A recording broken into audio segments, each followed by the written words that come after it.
SoundCartel. Can you turn the dream of going around Australia to surf, eat great food and drink incredible wine into a successful global wine venture? Sure you can, but not before a few good wipeouts. From SoundCartel, I'm Nicole Goodman, and this is Business Essentials Daily.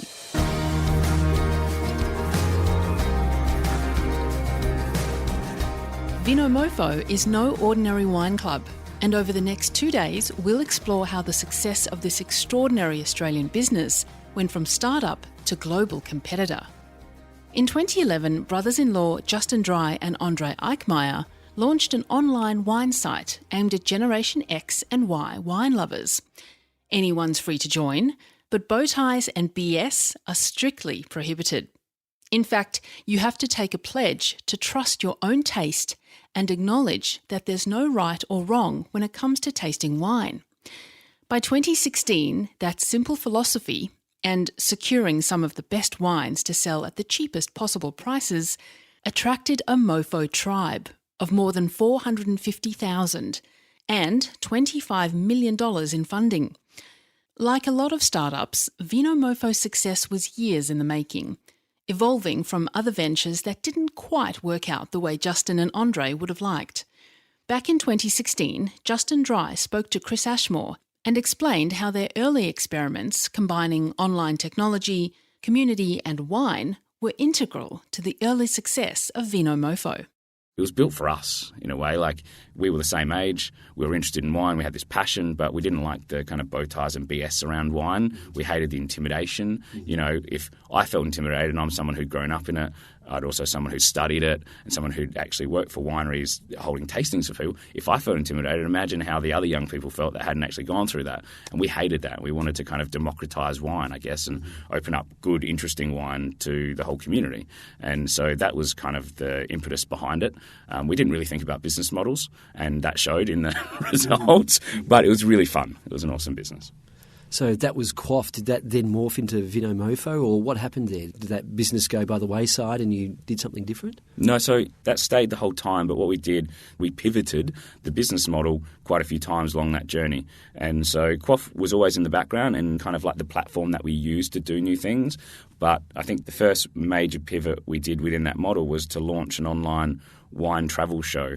I basically came to Andre after Christmas and said, Andre, I've always dreamt of buying a combi, travelling around Australia and surfing and visiting wineries and tasting wine, and I want to do that. And Andre said to me, that doesn't sound like much of a business model, Justin. I was like, that's a good point. But then his history had been in video production, and so he was like, but if we filmed it, then we could actually turn that into something and maybe work on some sponsorship.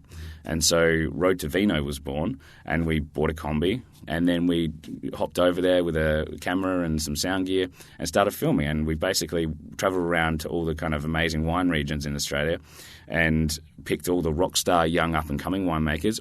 We'd go and visit them. We'd spend 4 or 5 days with the community of the rock star and legends, and we got to know them really well, and we'd film these stories. So, Justin, how did that trip morph into Vinomofo? Well, it took another couple of years and a couple more pivots. The first pivot after that was a mobile check-in app.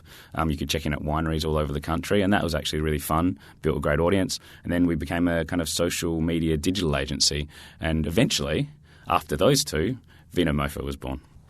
So anyway, I guess the result of Road to Vino and the travels we had around the country was we had this great network of people in the wine industry that we then were able to contact about Vinomofo when we launched it. So then you had another partner, Lee Morgan, and you finally started up Vinomofo, or Vinomojo as it was called then, before you headed into some trademark issues. What was that?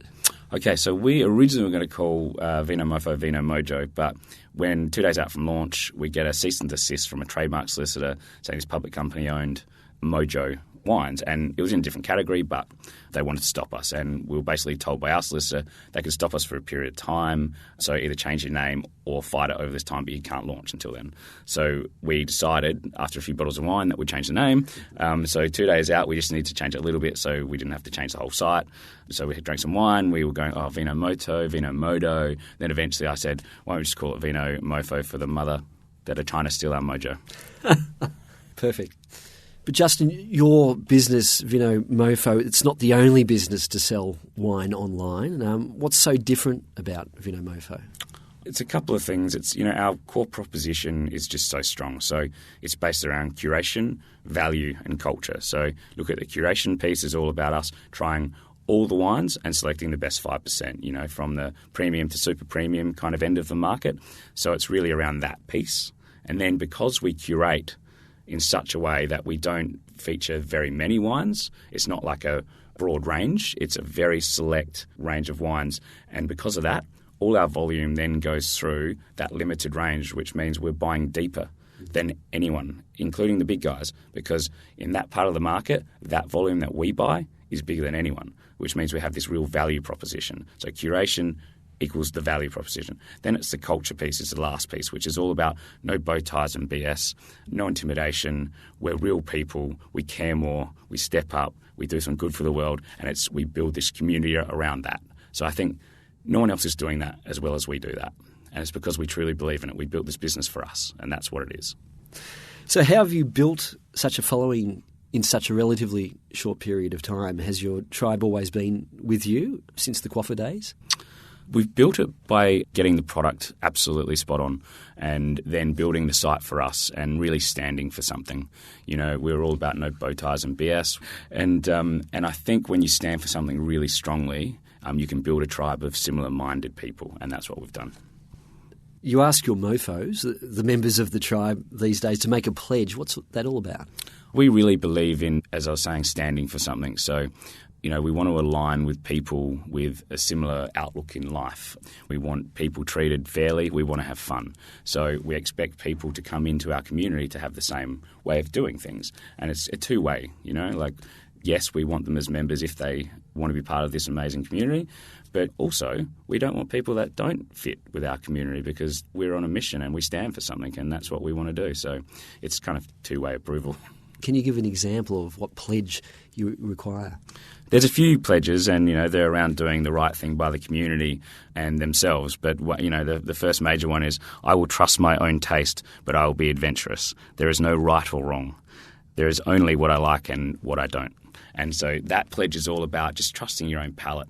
Get rid of all the intimidation. Do you like this one? Then great, enjoy it.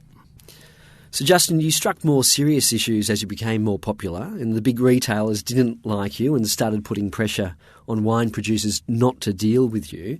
How did you react? What happened, and how did you respond to that? Well, look, I think we were starting to disrupt this space, and we were starting to gain some real traction. So not many people did like us.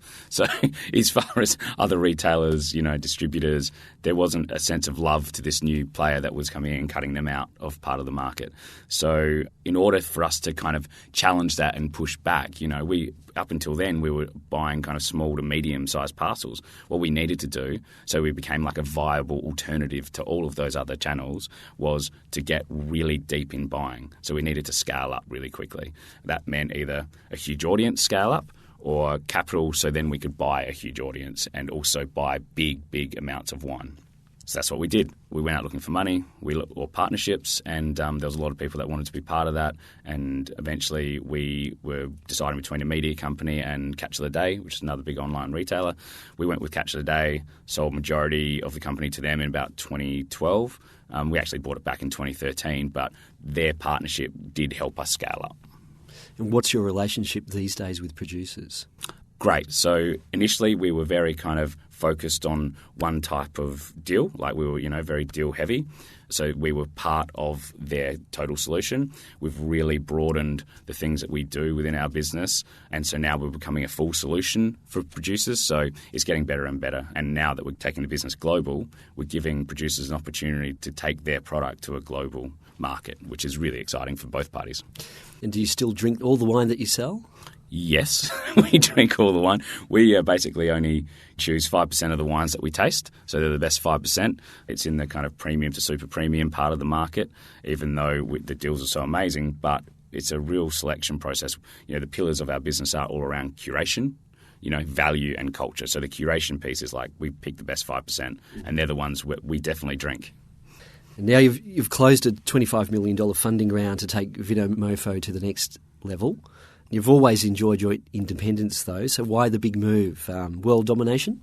Something like that. We've always been profitable and we've always grown. We're a fast growth company. We grow about 100% a year and much more in the early days.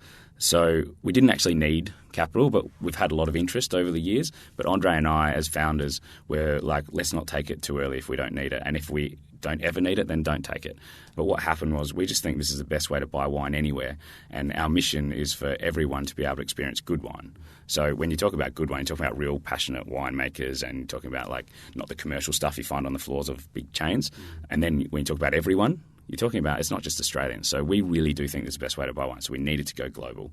So the money that we raised was all about launching in overseas markets and also doubling down in Australia to get the growth even quicker. And we couldn't do that with the available resources, even though we could do some really interesting stuff, to really go massively global. Then we needed to raise capital, and that's what we did. And we found these great partners in Blue Sky, really good people, and I'm really happy with that partnership.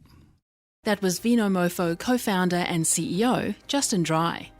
To find out what Vinomofo did with this early success and where they are today, listen to tomorrow's episode of Business Essentials Daily.